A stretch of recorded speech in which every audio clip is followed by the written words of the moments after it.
Olá, meninos do quinto ano, boa tarde para vocês. Gente, a nossa aula de hoje vai começar aqui com esse texto. Como vocês estão vendo, o título Guarda-chuvas. É um texto, uma poesia, como vocês estão vendo pela estrutura do texto, porque ele é escrito em estrofes.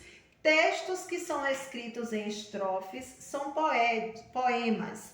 Então, nós temos aqui, cada estrofe tem linhas e cada linha dessa é um verso. Mas agora vamos falar do título, Guarda-chuvas. Vocês vão fazer uma relação entre esse texto e a charge que nós fizemos a interpretação a semana passada, a chuva e a crise hídrica.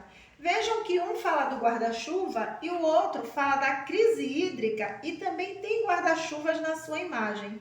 Nós sabemos que o nosso país está atravessando, está vivendo uma crise hídrica, que é a falta de chuva. E por conta dessa falta de chuva, as nossas contas de luz estão vindo caríssimas.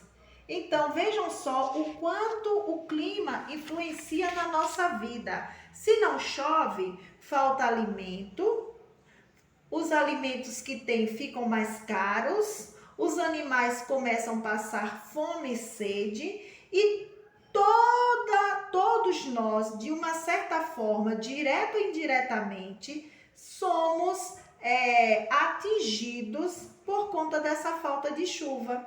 Então, vocês vão fazer a leitura desse texto e logo depois vocês vão responder aqui. Olha só, qual é a relação entre a charge da página 135 e o poema Guarda-chuvas? De quantas estrofes? Há quantas estrofes no poema? Qual é o tema do texto? Observe as estrofes 1 a 4 do poema.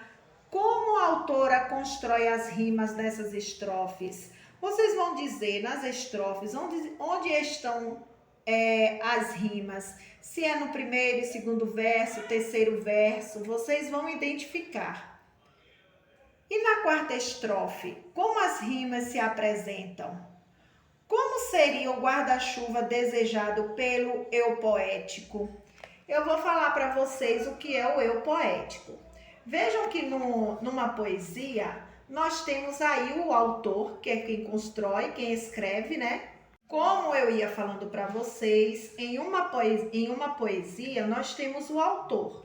É aquele que escreve o poema. Como nós temos aqui o autor a autora, Rosana Rios. E nós temos o eu poético, ou podemos chamar de eu lírico, que é a voz que transmite o sentimento, os sentimentos que estão contidos no texto. Não é a voz da Prodébora e não é a voz de vocês que fazem a leitura.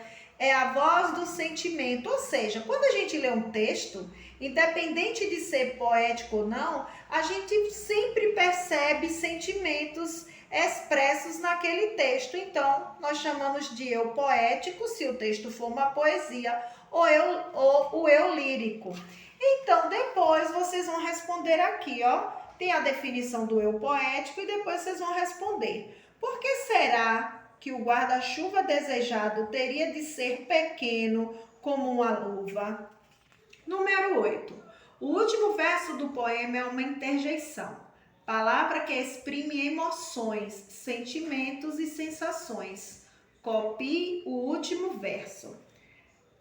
Que sensação essa palavra exprime? Exprime quer dizer que sensação ela transmite, que sensação ela significa.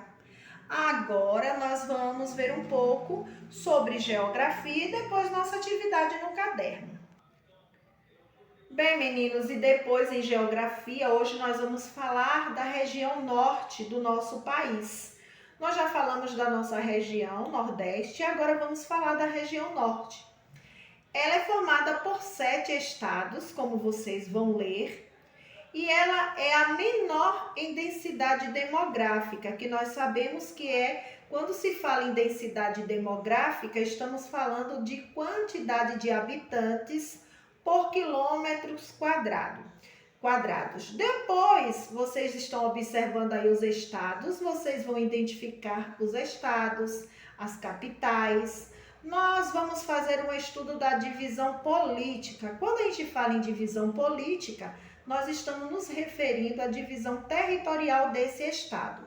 Depois que vocês fizerem a leitura, vocês vão responder a página 409. Então, agora a gente vai fazer a nossa atividade, vamos ver a nossa atividade no caderno.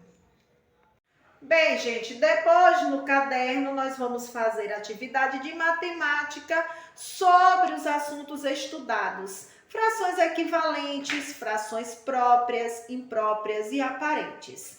Vamos começar por frações equivalentes. Eu tenho aqui a fração 5/6 e eu quero ver qual destas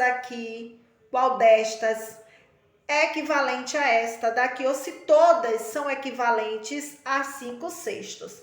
Para que eu descubra, eu vou ou multiplicar ou dividir o mesmo número. Se eu usar um número para multiplicar o 5, eu tenho que usar o mesmo número para multiplicar o 6.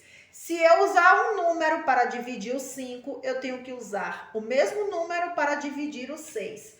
E aí eu vou circulando as que forem equivalentes a 5/6. Ou se todas são equivalentes, eu circulo todas.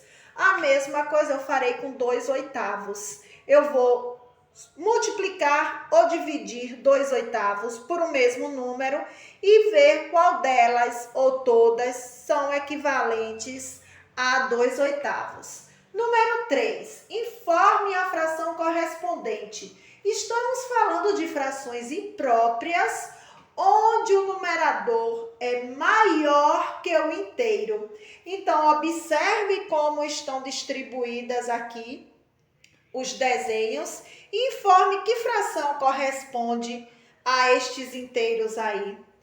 Nossa, na letra A nós temos aí 15/4 é uma fração própria, imprópria ou imprópria e aparente. Eu só vou marcar um X naquela fração que classifica, ou melhor, que nomeia 15/4. Se ela é própria, se ela é imprópria ou se ela é, ao mesmo tempo, imprópria e aparente. Boa atividade e até mais tarde.